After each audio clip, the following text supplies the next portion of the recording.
Hello दोस्तों, आज हम पढ़ेंगे बिजनेस लॉ का फर्स्ट चैप्टर भारतीय अनुबंध अधिनियम 1872। तो इसका आज हम पहला क्वेश्चन पढ़ेंगे कि अनुबंध से आप क्या समझते हैं। अनुबंध एक ऐसा ठहराव है जो राजनियम द्वारा परिवर्तनीय होता है। इसमें जो ठहराव है उसका इंग्लिश मीनिंग इसमें एग्रीमेंट है। ठीक है। अनुबंध कहलाने के लिए दो तत्व अवश्य विद्यमान होना चाहिए। मतलब अनुबंध के लिए दो चीजें जरूरी हैं, जो है समझौता और कानून द्वारा परिवर्तनीयता। इसका मतलब ये होता है कि ऐसे सभी एग्रीमेंट जिसके अगेंस्ट आप कोर्ट में केस दर्ज करा सकते हैं। ठीक है। अब उसके बाद हम पढ़ेंगे कि एग्रीमेंट होता क्या है।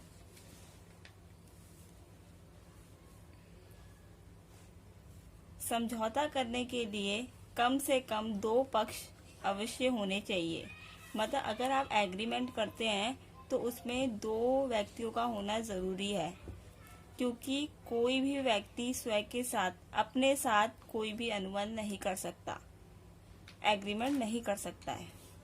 उदाहरण के लिए इसमें राम अपना मकान 10 लाख रुपए में मोहन को बेचने का प्रस्ताव रखता है। मोहन इसको स्वीकार कर लेता है। मोहन की स्वीकृति को हम कह सकते हैं एक्सेप्ट, वचन है। इस प्रकार राम के प्रस्ताव एवं मोहन के वचन मिलकर ठहराव का निर्माण करते हैं। इसमें जो राम है उसने क्या करा, अपना मकान बेचने के लिए 10 लाख रुपए का जो प्रस्ताव रखा मोहन को, तो मोहन ने उसको स्वीकार कर लिया। ठीक है।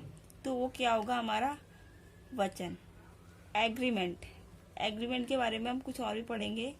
इसमें होता क्या है, ऑफर प्लस एक्सेप्टेंस। इसका मतलब क्या है, ऑफर वो होता है जो एक पर्सन ऑफर करता है किसी दूसरे व्यक्ति को, और जो दूसरा व्यक्ति है वो उस ऑफर को एक्सेप्ट कर लेता है या स्वीकृत, इसको जो प्रीति जो हम हिंदी में कहते हैं, और जो उनके बीच में कंसंट्रेशन होता है हम उसको कहते हैं एग्रीमेंट। कि दोनों की तरफ से मतलब एक्सेप्ट होना चाहिए एग्रीमेंट करने के लिए। अब हम करेंगे क्वेश्चन 2। निम्नलिखित पर संक्षिप्त टिप्पणी लिखिए। अब हम इसको पूरा बताएंगे। प्रस्ताव क्या होता है, वचन क्या होता है, वचन दाता तथा वचन ग्रहीता के बीच में क्या है, संबंध क्या है, ठहराव क्या होता है, अनुबंध क्या होता है, इनके बारे में हम डिटेल में पढ़ेंगे। पहले हम पढ़ते हैं प्रस्ताव। प्रस्ताव को हम प्रपोजल और ऑफर भी कह सकते हैं। जब एक व्यक्ति किसी दूसरे व्यक्ति से किसी कार्य को करने अथवा न करने के विषय में अपनी इच्छा को प्रकट करता है कि दूसरे व्यक्ति की सहमति उस काम को करने अथवा न करने के विषय में प्राप्त हो, तो कहेंगे कि पहले व्यक्ति ने दूसरे व्यक्ति के सम्मुख प्रस्ताव रखा। सम्मुख को आप सामने भी कह सकते हैं, और ये सेक्शन 2A के तहत आता है। इसका मतलब ये है कि जब एक व्यक्ति दूसरे व्यक्ति से कुछ कहता है करने के लिए, तो दूसरे व्यक्ति की भी सहमति होनी चाहिए, अंतर वो माना नहीं जाएगा। प्रपोजल उदाहरण देते हैं, जैसे राम और श्याम। राम ने श्याम के सामने एक प्रस्ताव रखा कि वो श्याम को अपना मकान 5 लाख रुपए में बेचेगा। तो हम कहेंगे कि राम ने श्याम के सामने किसी कार्य को करने का प्रस्ताव रखा। अब हमारा सेकंड आता है वचन। इसको प्रॉमिस कहते हैं।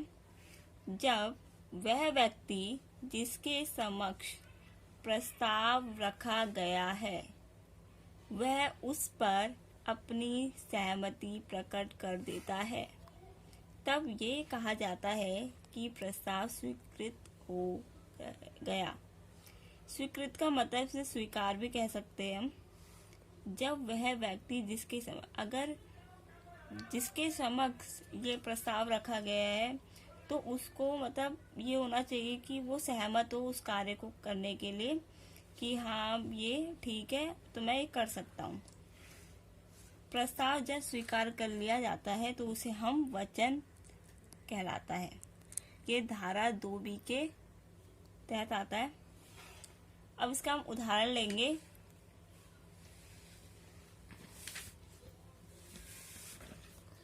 ए और बी हैं, इसमें ए और बी हैं।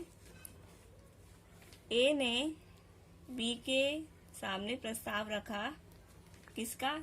200 रुपये की किताब का, 200 रुपये की किताब का। तो बी ने क्या करा? उसको एक्सेप्ट कर लिया। तो क्या बी ने क्या करा? वचन दिया कि हाँ मैं तुमसे ये 200 रुपये की बुक ले लूंगा। तो ए ने प्रस्ताव रखा और बी ने उसको स्वीकार कर लिया, तो इसे हम वचन कहेंगे। तो मैंने अभी आपको इस वीडियो में प्रस्ताव और वचन के बारे में बताया है, और अगली वीडियो में आपको मैं वचनदाता और वचन ग्रहीता क्या होता है, ठहराव क्या होता है, अनुबंध क्या होता है, इसके बारे में बताऊंगी। तो प्लीज़ मेरी नेक्स्ट वीडियो देखें।